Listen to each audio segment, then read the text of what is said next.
Call them change makers. Call them rule breakers. We call them redefiners. Hi, everyone. It's Hoda Tahoun from Redefiners.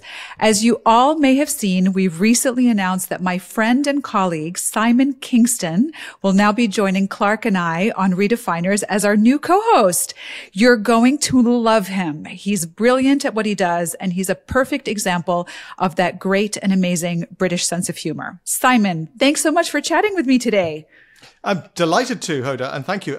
My sense of humor and I are Irish. But as you probably know, for the last 800 years or so, there's been a great interaction between the two islands off the coast of Europe. So there's a slice of the Brit in there too.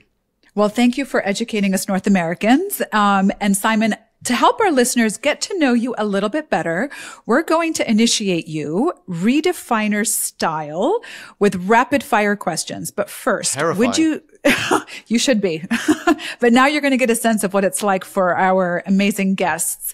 Would you like to give our listeners a quick introduction though, about who you are and what you do at Russell Reynolds? Happily.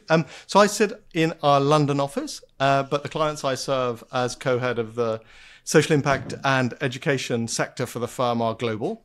I've been doing that for about 17 years with Russell Reynolds. 17 years. Wow. 17 years. Yes. I was 3 when I was employed. It would be illegal now. My own personal practice, most of the clients I serve are global development organizations.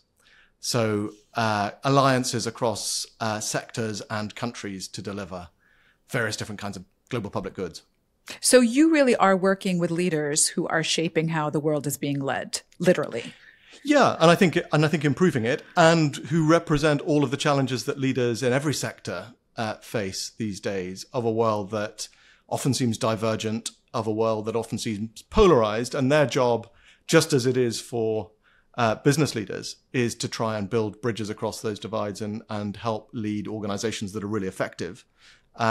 And so what I think is really striking, what I'm really looking forward to in joining the Redefiners team, is finding some of the commonality in the challenges that leaders face and some of the dialogues between leaders across those sectoral divisions that are much more blurred now than they might have been 10 or 20 years ago. I think you're right. And I'm so excited that you're now on the show with us. And I'm really excited to hear your perspectives as we continue to talk to some really fantastic guests. All right, Simon, now time for the fun part, at least for me, because I'm now on this side of things. How do you like to spend your free time? My wife and I run a history festival together in West Cork in the summers. Oh, tell us more about that. Tell us, what is a history festival? Well, a history festival in West Cork is an amazing thing. It's a weekend where we bring academics, but also diplomats and journalists and writers and musicians, people who are interested in history in one way or another, Irish or international history, together to talk about what they're working on and to debate it, to learn about it, but also to eat and drink and listen to fantastic local music over a weekend, all in one lovely, if often quite rainy, corner of Ireland. That sounds amazing. And I'm going to talk to you offline about how to get an invitation to this. So easily done. Amazing. What do you think is the number one skill a leader needs to have? Well, I'm going to cheat because I think there are two parts to this skill. I think clarity of purpose. So being really clear on what the collective intent is. And it's amazing how often leaders don't seem to have that or the ability to communicate it. But I also think alongside that clarity of purpose is the gift of being able to lose an argument without losing authority. Because I think that allows people who have a very clear sense of direction, nonetheless, to take input and advice from those around them, either in their teams or on their boards. Amazing. Such a great skill. If you could travel anywhere in the world tomorrow, and I know that you travel quite a bit, where would it be? Well, the proper answer should be back to West Cork. But if it weren't there, it would be, there is a beautiful place that my wife and I spent some time called the Nimrana Fort Palace. Where is that? It's in Rajasthan in North India, and it is utterly beautiful. Okay, amazing. What is a fun fact that most people would not know about you? I once accidentally propositioned the Queen of Spain. Oh, okay. Well, we're going to definitely unpack that. Tell us more. So I sang in the chapel choir of Trinity College Dublin. as an undergraduate, which is the premier university on the island of Ireland. And while I was there, it was the 400th anniversary, the quarter centenary of Trinity's foundation. And we had sung a service, and then we went to the dining hall for a drinks reception afterwards, in which it may be the case that I indulged more than is sensible. And then across the crowd, I saw a fascinating, rather statuesque figure who seemed to have nobody to talk to. So I went and spoke to her. Look at that. Such a gentleman. Oh, well, I thought so. And then I felt an acute pressure on both of my elbows and myself moving backwards. Was it the bodyguards? The bodyguards removing me from the presence of the Queen of Spain. Amazing. What would you say has been your redefiner moment? I think in the time at Russell Reynolds, it's been working with a client where it became clear that in order to advise them, we needed them to achieve a kind of political alignment that we alone couldn't make.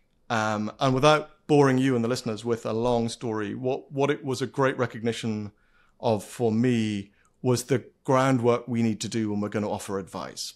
Sometimes you can offer the most acute analysis, the best advice, and it isn't enough because there are some other things in the broader operating environment that need to be changed first. So do your background work, understand context before you seek to give advice, however good you think that advice is. I better not name the client, but it was painful at the time, but I'm grateful that I had that experience now. It sounds like a really great learning. And then final question, what excites you most about joining the Redefiners team?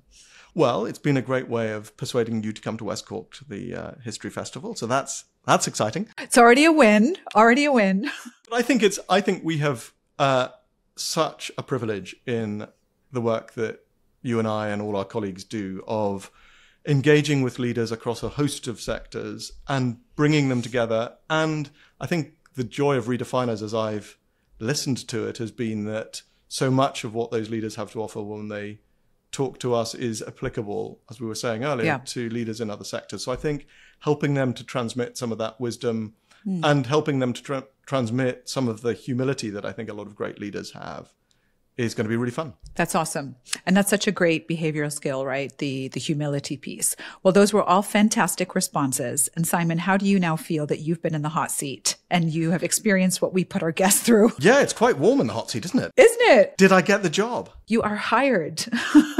Simon, we are so honored that you are joining the team. And for our listeners, will you please tell us which guest you have lined up for your first episode with Clarke? Well, the privilege is all mine, Hoda. And the first guest who I've had the delight of speaking to is Natalie Robin. And Natalie is the chief executive of the International Automobile Federation. Oh, wow. Well, that's bound to be a racy episode. I can't wait to listen. How right you are.